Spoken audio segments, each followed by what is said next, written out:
So if you're familiar with the teachings of Buddhism, and especially Madhyamaka Buddhism, then you might be familiar with the phrase lively emptiness. So actually it's an amazing experience, the experience of lively emptiness. Let's explore this a little bit. So most people hear the word emptiness and think of a cold, blank void. In Buddhism, emptiness points to something very different, a reality that is open, fluid, and deeply alive.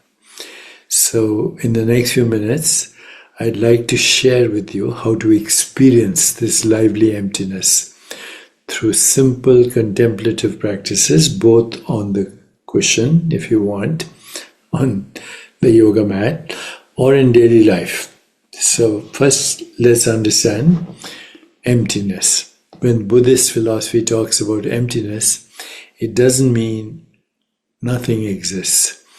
It means that things don't exist in the way we imagine they do. Nothing has a fixed, independent, unchanging essence.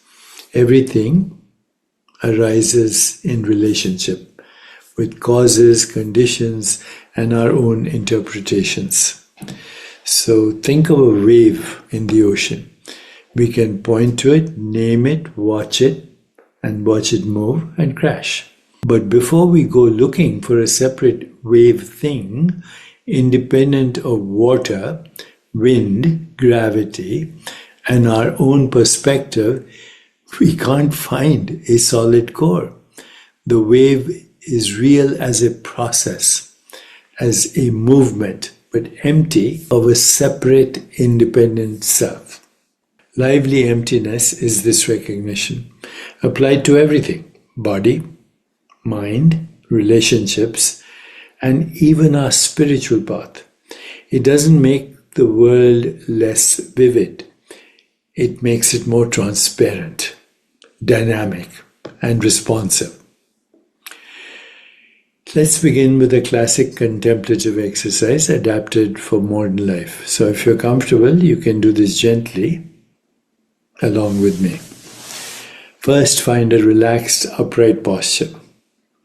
Sitting on a chair or cushion, let your hands rest gently on your lap. Let your eyes soften or close and feel the natural rhythm of your breathing. Now bring to mind the simple thought, I'm here. Notice the feeling of me-ness behind that thought, the sense of being a someone in here looking out at a world out there. Let's explore this a little more closely. Shall we? Silently ask, where exactly is this I? Is it in the body? Scan through head, chest, belly, hands, feet. As you move your attention through the body, see if you can locate a single solid owner of the body. And what do you find? You find sensations, pressure, warmth, tingling. But do you find a separate me inside those sensations? Now look into the mind. Thoughts are appearing, images, words, bits of commentary, even bits of commentary about this very exercise. Ask, is the I identical to the stream of thoughts? If a thought appears and disappears, then does I disappear and appear with it? Perhaps the I feels like a watcher or observer behind the scenes. Gently turn toward the sense of a watcher. Is it a shape, a location, a boundary? Or is it more like a feeling that keeps shifting and reappearing in new forms? We're not trying to force an answer here. We're simply noticing that the more closely we look, the less we find a solid, fixed me anywhere. If even for a moment. There's a sense of nothing here to hold on to. Let awareness simply rest there. No need to panic or shut down. Just feel the openness, the ungraspability, and the fact that experience still continues in this expansive emptiness. There is breath moving, sounds arising, life happening, all in this emptiness. This is the first taste of emptiness, not a blank, but the absence of a solid core inside a very alive, present moment. I hope you can taste it. As we explore like this, something interesting becomes clear. We can't find a solid, independent self, but something is still undeniably here. Knowing, sensing, experiencing. Notice right now, sounds arise and vanish. Body sensations flicker and change. Thoughts come and go like clouds drifting across the sky. Yet the simple fact of being aware remains. If you look for this awareness as a thing, some object you can grasp, you won't find it. It has no shape, no color, no edge. In that sense, it's empty. But this empty awareness is not dead space. Actually, it's the womb of creation. It's intimately connected with everything that shows up, every sound, every sensation, every thought.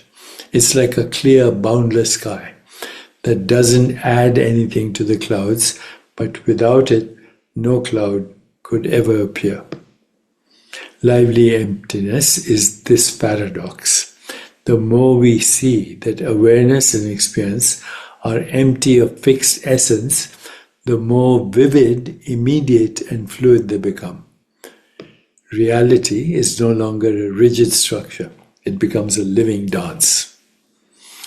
So, how do we bring this insight off the cushion and into ordinary life? One way is to play with the idea of mere labeling. During the day, pick a simple activity: walking, eating, answering emails.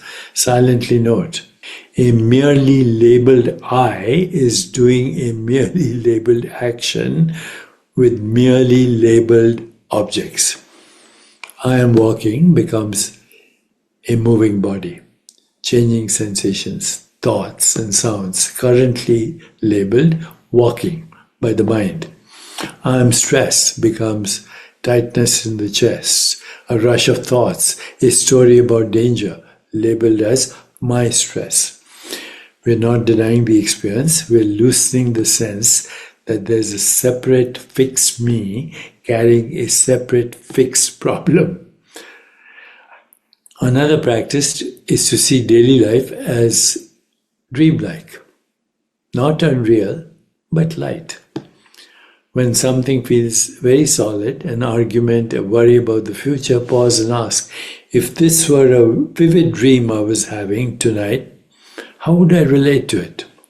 In a dream, everything matters while it's happening, but it's also fluid, instantly changing, not owned by a separate self. Approaching our day this way can soften our grip and open up new creative responses. You might notice that when things feel less solid, you become more flexible and more compassionate, fluid, flowing, not resisting. Then you can respond intelligently without being trapped in one rigid story about who you are and what must happen. So in the Buddhist tradition, emptiness and compassion also are inseparable. When we see that we ourselves have no fixed, isolated essence, it becomes easier to see that others don't either. Their identities, their behaviors, even their suffering are all part of a vast web of causes and conditions. This recognition can soften harsh judgment of ourselves and others. Instead of, that's just how I am, or that's just how they are, we begin to sense a field of possibilities. we see that people are processes, not frozen objects. And from this view, compassion is not a moral obligation added on top of emptiness, it's an expression of it.